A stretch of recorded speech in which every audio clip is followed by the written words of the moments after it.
Eva Braun remained alongside the Führer for 13 years, yet she lacked the public prominence that Magda Goebbels possessed, the genuine, unofficial First Lady of National Socialism. Born November 11, 1901 in Berlin, Magda was the illegitimate child of Augusta Behrend, a domestic servant and likely the engineer Oskar Ritschl, who would later wed her mother without bestowing his family name upon the child. Following her divorce from Günter Quandt in 1929, Magda began attending the Nordic Club, an organization established in 1909 that promoted Nordic racial superiority and had by then openly embraced National Socialist doctrine. Her connection to Nazism likely intensified when she attended a Goebbels rally at the Sports Palace. Soon afterward, she became a Nazi Party member. Given her social background, she received a warm reception and became deeply engaged from the outset. In 1930, she was named Goebbels' secretary. From his personal records and witness accounts, it appears they experienced love at first sight. While Magda's devotion to Joseph Goebbels was unwavering, upon meeting Adolf Hitler, her fervor reached unprecedented heights. The pair developed a profound connection, and Magda joined Hitler's intimate circle of female companions. The Führer remarked about her, "This woman might assume a significant role in my existence, even should I remain unmarried. She could represent the feminine counterbalance to my masculine nature." In December 1931, barely 18 months after the Sports Palace gathering, Magda succumbed to her Nazi lover's entreaties and wed him. The ceremony took place oddly at a Quandt family estate in Severin, though the fascinating aspect wasn't the divorce proceedings, but rather that Magda pursued not Goebbels, but Hitler, for whom she felt admiration approaching madness. The Führer even served as best man when the couple exchanged vows on December 19, 1931. Upon marrying, Magda entered the Nazi leader's inner sanctum, and her bond with Hitler became the platonic complement to her union with Goebbels.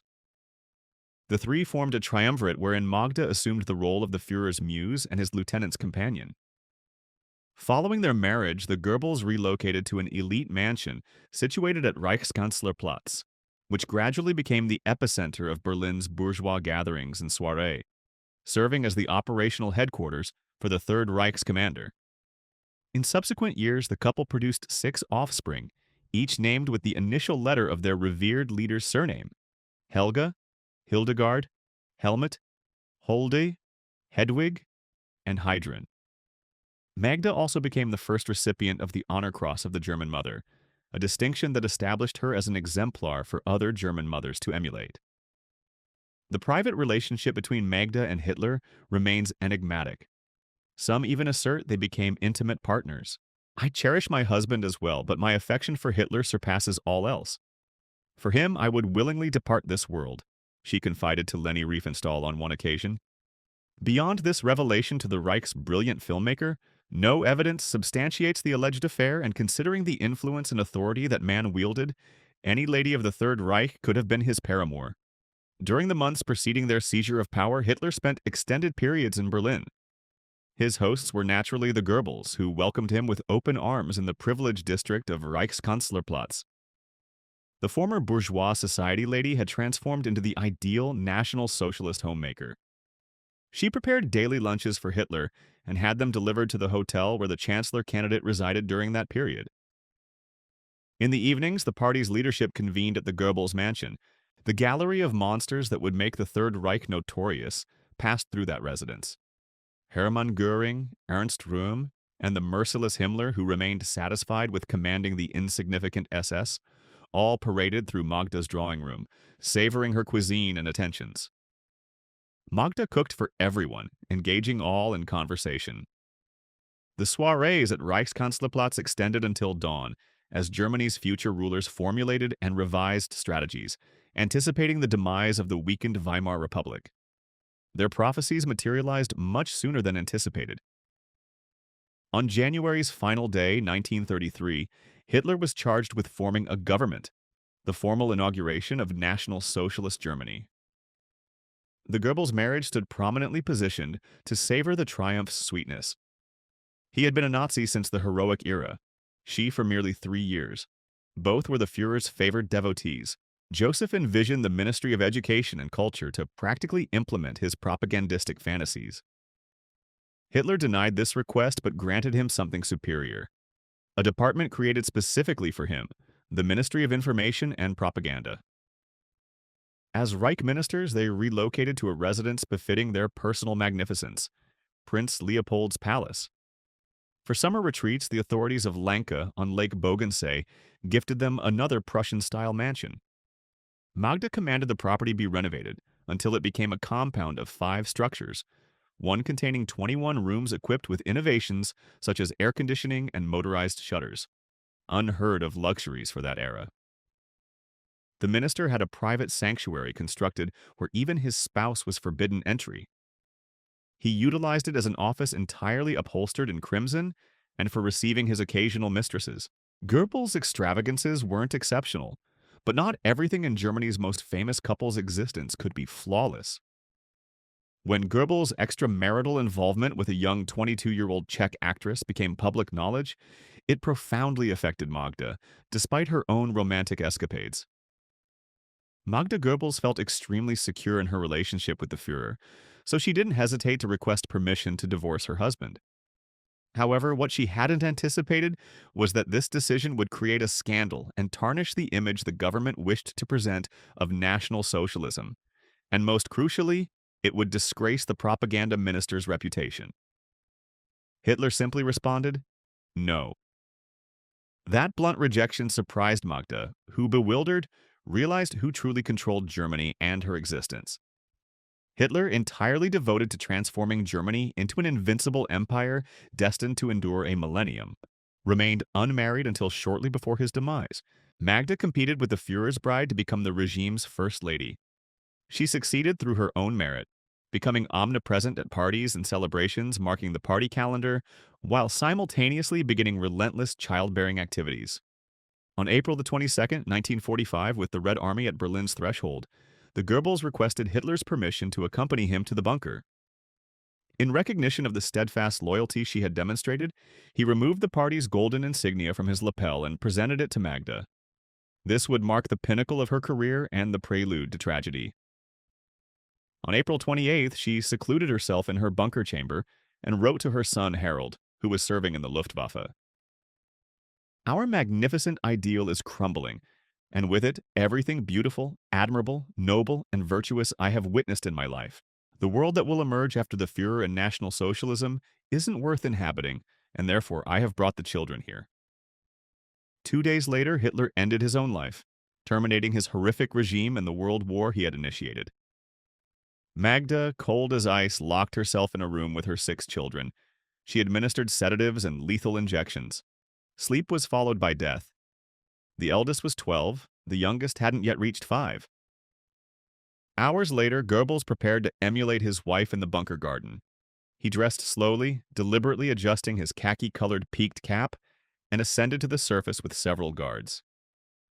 The orders were explicit. Following the suicide, their bodies were to be incinerated, so the Russians couldn't display their corpses as trophies. The minister shot himself while Magda ingested a cyanide capsule. End of story. Magda Goebbels, born Berend, adopted as Friedlander and Ritschl and divorced as Quandt, had ceased to exist.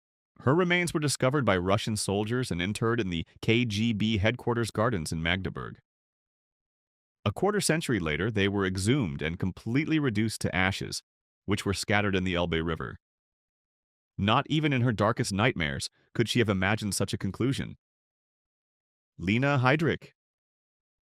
At the end of the 1930s, Reinhard Heydrich was a young naval lieutenant with a promising future in the Reichsmarine. Handsome and athletic, a violin virtuoso and accomplished dancer, he was pursued by many young women from Kiel's high society who competed for his attention. Although he maintained a reputation as a womanizer, since 1928 he had been romantically involved with a naval contractor's daughter, a friend of Admiral Erich Raeder, with whom he was reportedly engaged, though this was never confirmed. However, on December 6, 1930, at a dance held at the Kiel Rowing Club following his victory in a regatta, he encountered a 19-year-old woman, he was 26, who would definitively shape his destiny. Lena Matilda von Osten, a member of a minor branch of small Danish origin nobility. Lena was born on the small Baltic island of Fehmarn in Schleswig-Holstein on June 14, 1911, as the daughter of a schoolteacher with modest means. She experienced a childhood without extravagant luxuries.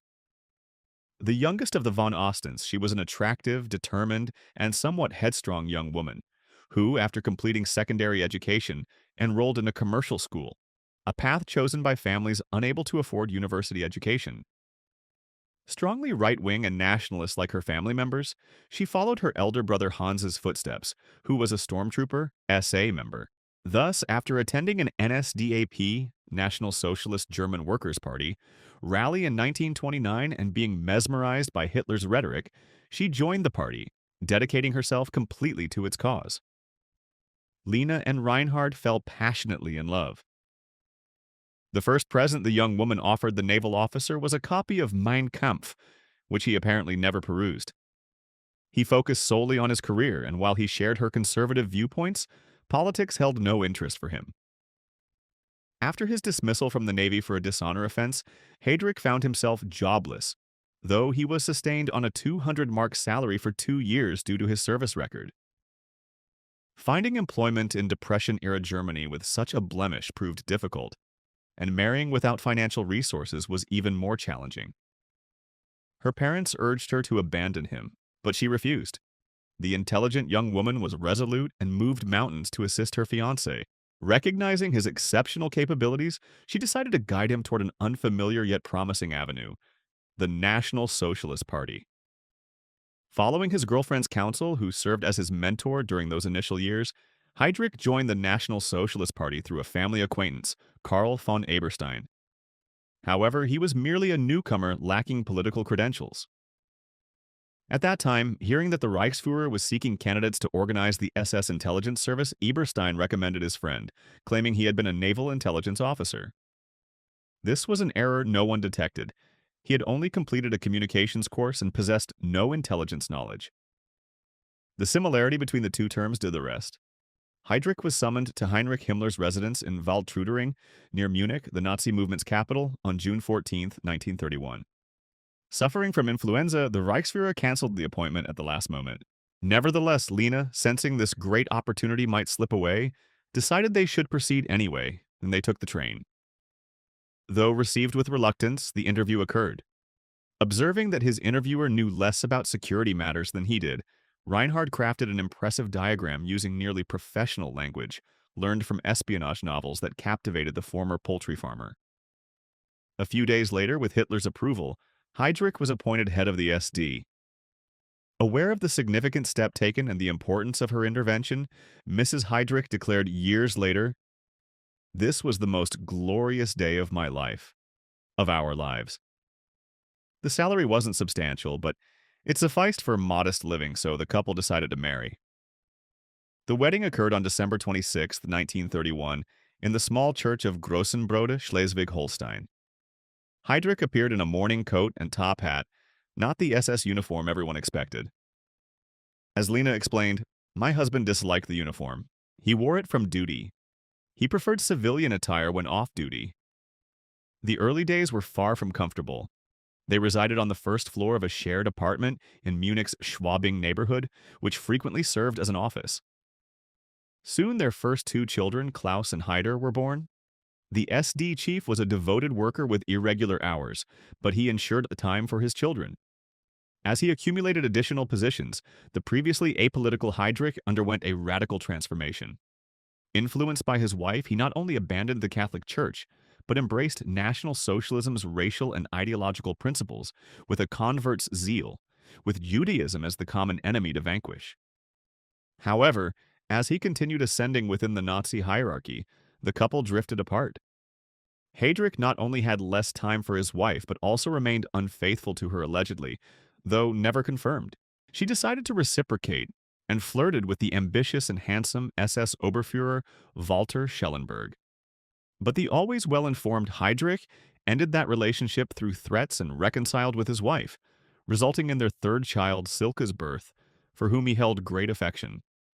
From then on, and at least superficially, the couple's relationship flourished while Lena enjoyed the splendor befitting the wife of the SS second-in-command, after Himmler, with whose wife she didn't get along.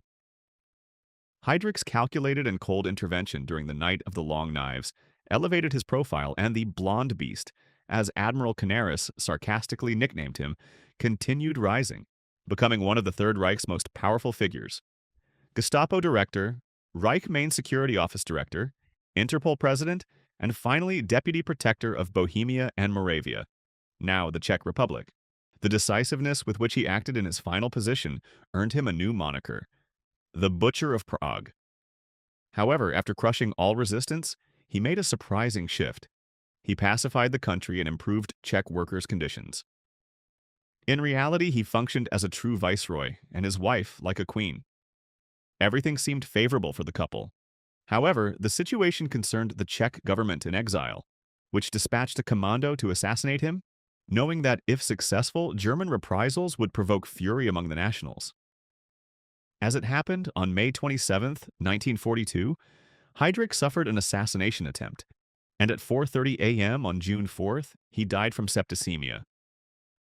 After a grand funeral in Prague with state honors, his body was placed in Berlin's Invalidenfriedhof cemetery, alongside the graves of Prussia's greatest heroes. Hitler provided the widow with a luxurious residence near Prague, the Jungfernbrechen estate.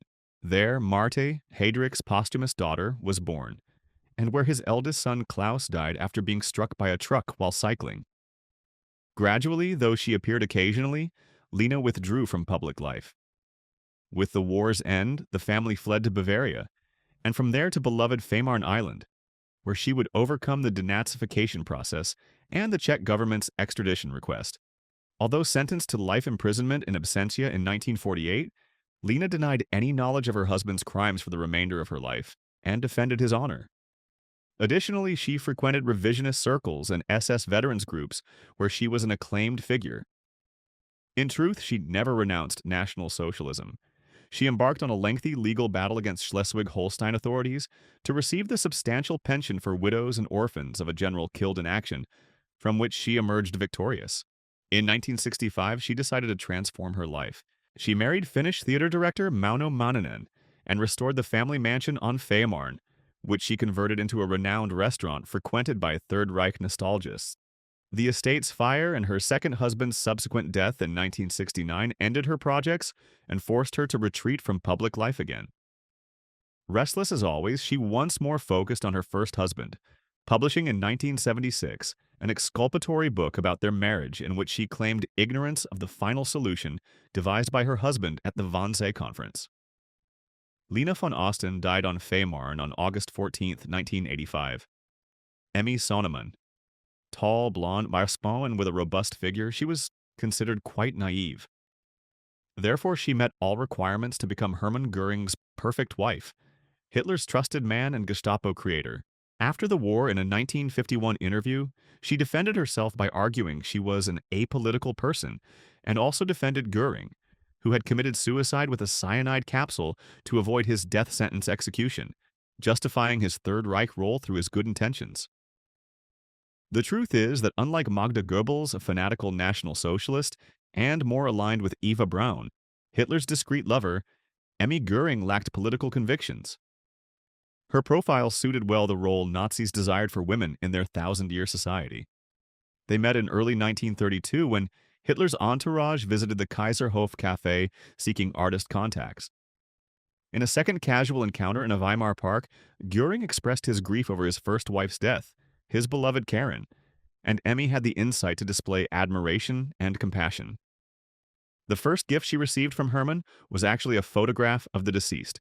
Göring proposed to her months later by telegram from Capri, asking her to marry him in February 1935, according to Emmy with the words, "Why don't we marry? The Führer will be our best man."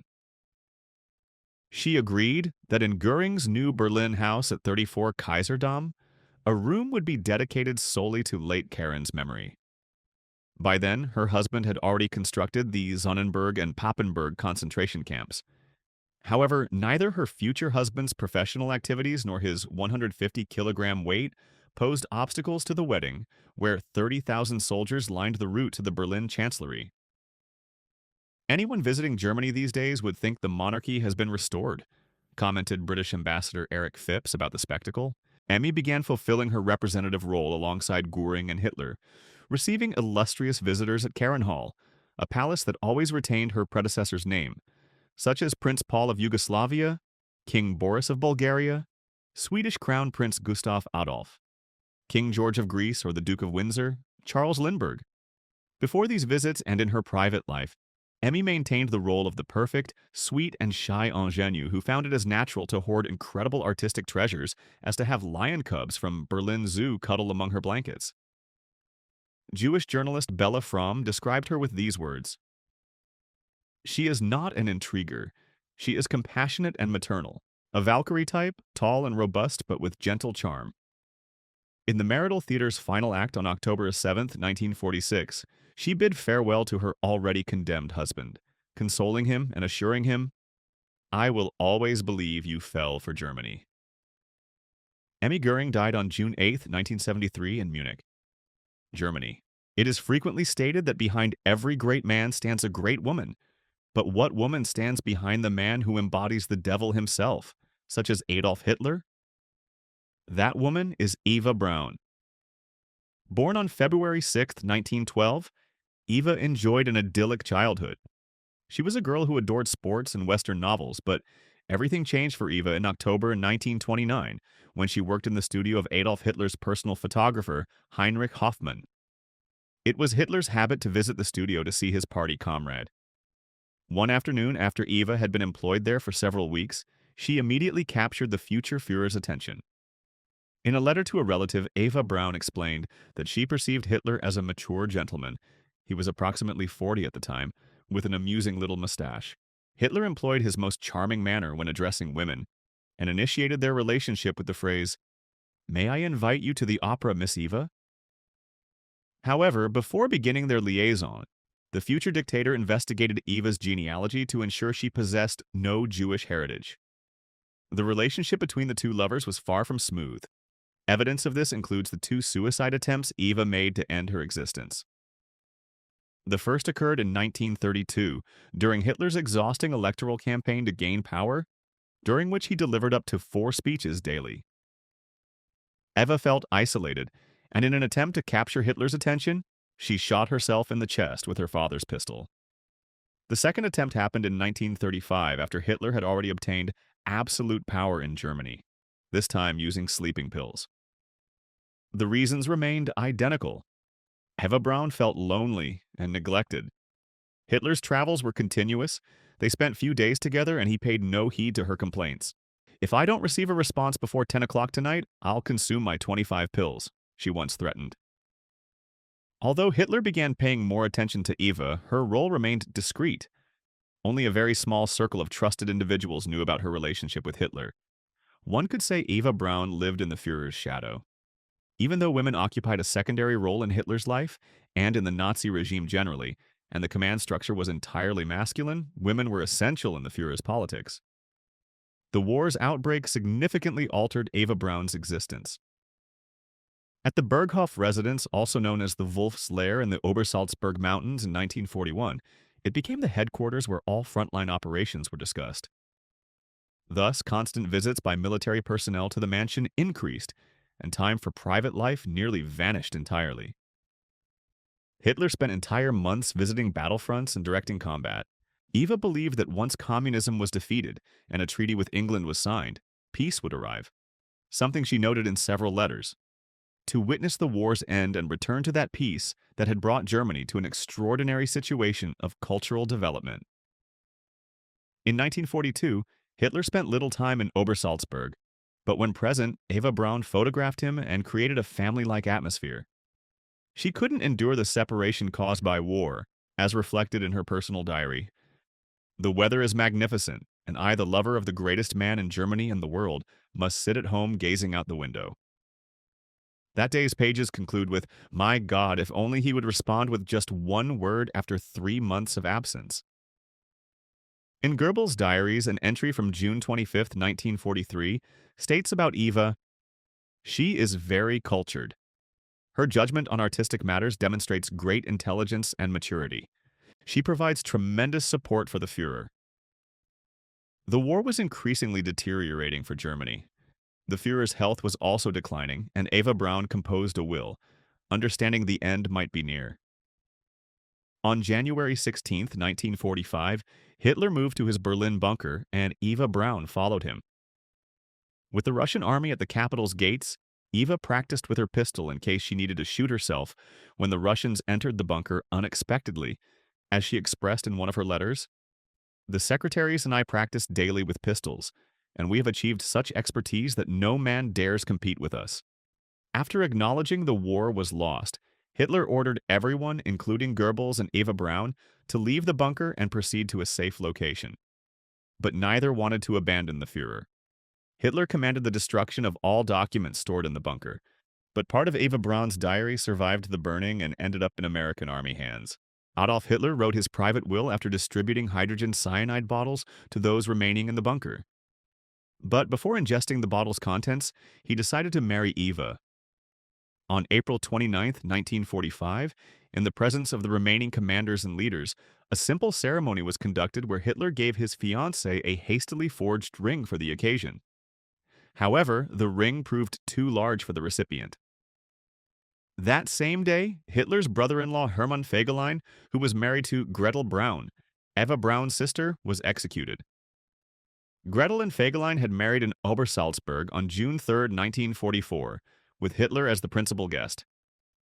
The wedding sponsors' names leave no doubt about the position the blonde SS general had attained: Heinrich Himmler and Martin Bormann. Less than a year later, Soviet troops were fighting Germans, battling street by street in Berlin. The Third Reich was collapsing. Behind Hitler's back, Himmler attempted to negotiate with American and British allies for a separate peace that would save Germany from the Red Army. The official version claims Fegelein participated in this maneuver, and when discovered, was arrested and executed by Hitler's order between April 28 and 29, 1945. According to this version, the person responsible for killing him was the Führer's personal bodyguard assistant, Johann Rattenhuber. However, two high-ranking Nazi officers told a different story. According to Heinz Linge and Otto Günsche, Hitler punished Fegelein by sending him to fight in the SS combat unit commanded by Günsche, where he would fight to prove his loyalty. Günsche recounted that when Bormann conveyed the order to him, he was astonished. The punishment for deserters dictated by Hitler himself 4 days earlier was hanging, and displaying the corpse with a sign reading, "Hanged for not following the Führer's orders." Günsche told Bormann he wouldn't execute this order until he had spoken personally with Hitler. According to his account, the Führer received him in Eva Braun's presence, who was weeping inconsolably and pleading for clemency for her brother-in-law. Finally, Hitler, Günsche said, ordered him to demote Fegelein and have him handed over to a tribunal presided over by Mohnke. Mohnke consulted the military code and found that no officer could be subjected to court-martial unless he was in full physical and mental faculties, so he decided Fegelein couldn't be judged and returned him to SS custody. "I never heard from him again," he said, and Hermann Fegelein's body, if he was indeed a corpse, never appeared. On April 30, 1945, Hitler and Eva Braun entered the Führer's office. There, Eva received a cyanide dose and a pistol. Hitler bit into a cyanide capsule and shot himself in the head. Eva didn't manage to fire the weapon and ultimately died from poison at age 33. The bunker staff carried the bodies to the Chancellery Garden, where they were burned. When the Soviet army entered Berlin and stormed the bunker, they found the half-charred remains of their bodies and secretly buried them in the Smersh complex, the Soviet Union's counterintelligence department in Magdeburg, East Germany, along with Joseph and Magda Goebbels' bodies and their 6 children. On April 4, 1970, a Soviet KGB team with detailed grave location plans secretly exhumed 5 wooden boxes containing what remained of the bodies. They incinerated them, crushed the remains, and threw the ashes into the Biederitz River, a tributary of the nearby Elbe River. Heinrich Himmler encountered his future wife, Margrethe Boden, in 1927 during one of his lecture tours, and they subsequently maintained written correspondence. In a surviving letter, Margrethe refers to Himmler as the one with the hard heart, but she was impressed by his romantic writing style and his sincere affection for her. The blonde, blue-eyed nurse Margrethe perfectly matched Himmler's ideal woman. Heinrich and Margrethe married in July 1928. Initially, Heinrich struggled with revealing his relationship with Margrethe to his parents, partly because she was 7 years older, but also because she was divorced and most importantly, because she was Protestant. None of Himmler's family members attended the wedding, so Heinrich's groomsmen were the bride's father and brother. Eventually, Himmler's parents accepted Margareta, but the family maintained their distance from her, and this remained the situation throughout their relationship. The couple had their only daughter, Gudrun, who was born on August 8, 1929. They also fostered Gerhard von der A, the son of an SS officer who had died before the war. Margaret sold her clinic share and used the proceeds to purchase land in Waldschrudering near Munich, where they built a prefabricated house. Himmler was constantly absent on business, so his wife took charge of their efforts, mostly unsuccessfully, to raise livestock for sale. After Hitler assumed power in January 1933, the family first moved to Möhlstrasse in Munich, and in 1934 to Lake Tegern, where they bought a house.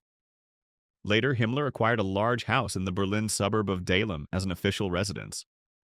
The couple saw little of each other as Himmler became completely absorbed in his work.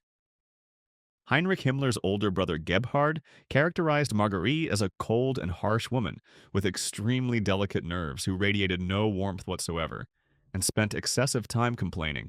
But despite these characteristics, she had been an exemplary housewife who loved Heinrich and remained faithful to her husband. Margaret Himmler joined the National Socialist German Workers' Party as early as 1928, membership number 97,252. Due to Himmler's enormous responsibilities, his relationship with Marga was strained. The couple came together for social functions and were frequent guests at Reinhard Heydrich's house. Margaret considered it her duty to invite the wives of top SS leaders for coffee and tea on Wednesday afternoons. Despite her best efforts and the fact that Margaret was married to the Reichsfuhrer SS, she remained unpopular in SS circles. Former Hitler Youth leader Baldur von Schirach wrote in his memoirs that Heinrich Himmler was constantly harassed, essentially had no influence at home, and had to yield to Margaret's will. During the 1938 Nuremberg Congress, Margaret had conflicts with most of the highest-ranking SS leaders' wives, who as a group refused to follow her instructions. According to biographers and historians Robert Gerwarth, Lena Heydrich harbored violent dislike of Margaret Himmler, something that was likely mutual. After the war, Lena Heydrich made disparaging remarks to a Spiegel journalist, describing Margaret as a narrow-minded, humorless woman with blonde hair who suffered from agoraphobia. Hedwig Potthast, born in 1944 in Berchtesgaden. Margarete, by then living in the town of Gmund am Tegernsee in Bavaria with her daughter, discovered the relationship sometime in 1941. Margaret and Himmler were already separated, and she decided to tolerate the relationship for her daughter's sake. Himmler was close to his first daughter Gudrun, whom he nicknamed Pupi, Little Doll. He called her every few days and visited her as often as possible. Both Hedwig and Margarete remained loyal to Himmler. Margarete and Heinrich Himmler last saw each other in April 1945, spending time with Gudrun at their residence in Gmund. In 1945, as Allied troops advanced into the area, Margaret and Gudrun left Gmund. After the U.S. Army invaded Bolzano, Italy in May 1945, Margaret and Gudrun were arrested. They were held in various internment camps in Italy, France, and Germany. During her internment, Margaret was interrogated, but it became clear she was not informed about her husband's official matters, and she was described as having a small-town mentality that persisted throughout her questioning. In September 1945, Margaret Himmler was interrogated again, this time during the Nuremberg trials. Margaret and Gudrun were detained in the Ludwigsburg internment camp. Since they were not charged, she and Gudrun were released in November 1946. From their internment, they took refuge temporarily with the Bethel Institution in Bielefeld. Margaret's stay there was expressly supported by the Bethel Institution's executive board, though it wasn't without controversy. On June 4, 1947, the European edition of the New York Herald Tribune featured an article titled, "Heinrich Himmler's Widow Lives Like a Gentlewoman." From fall 1955, Margarete lived with her sister Lydia in Heppenheim. Her adopted son Gerhard also lived with them in their apartment. Margarete spent her final years with her daughter in Munich. Gudrun emerged from the experience embittered by her alleged mistreatment and remained devoted to her father's memory.